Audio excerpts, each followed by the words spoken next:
Mon oncle et ma tante m'ont fait croire pendant 15 ans que j'étais un mendiant. Puis j'ai découvert le secret de mon grand-père. Ils ont perdu leur empire en 1 heure. Salut Reddit, j'ai besoin de raconter ça. De mettre des mots sur cette avalanche qui vient de tout emporter dans ma vie et dans celle des autres. Je me sens léger, terrifiant, et étrangement calme. Je ne vous raconte pas une blague. C'est l'histoire d'une injustice de 15 ans, réglée en 60 minutes d'un des plus grands mic drops de l'histoire familiale. Je m'appelle Adrien, j'ai 35 ans.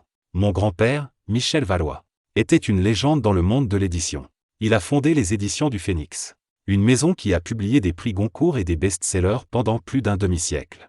Il possédait un catalogue inestimable et, accessoirement, un manoir du 19e siècle, la Muserie, en banlieue parisienne, où siégeaient les bureaux de la maison d'édition.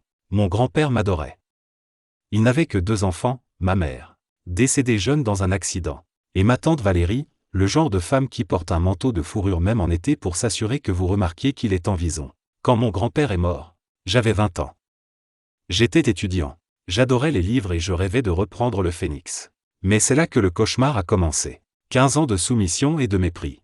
Au lieu de moi, c'est tante Valérie et son mari, oncle Marc, qui ont pris la direction. Ils m'ont offert un poste. Non pas dans l'éditorial, ni même au marketing, mais dans les archives, au sous-sol. Mon rôle ? Classer de vieux manuscrits poussiéreux, inventorier les droits secondaires, et, selon les termes de Marc, rester hors de vue. La maison d'édition était ma seule famille. C'était l'héritage de ma mère. J'ai accepté. J'avais besoin de rester proche de l'endroit qu'il avait construit. Et pendant 15 ans, j'ai été le mendiant de la famille, l'employé subalterne. Leur règne était fait de mauvaise foi et d'ostentation. Valérie achetait des voitures de sport aux auteurs pour les faire signer chez le Phénix, mais refusait d'acheter de nouvelles chaises pour les employés. Marc, qui n'avait jamais lu autre chose que la notice d'un grille-pain, faisait des coupes budgétaires dans les salaires, tout en s'octroyant un bonus annuel de 6 chiffres. Et moi ? J'étais leur punching ball personnel. Les dîners de Noël, alors, Adrien. Toujours dans tes cartons ? Tu devrais peut-être te trouver un vrai métier, tu sais. Les gens pensent que tu es un concierge chez le Phénix. Lançait Valérie, en riant d'un rire sec qui ressemblait à du papier bulle qu'on éclate. Une fois, j'ai osé proposer une idée de collection jeunesse. Marc m'a regardé par-dessus ses lunettes Dior, jeune homme. L'édition, c'est comme la stratégie.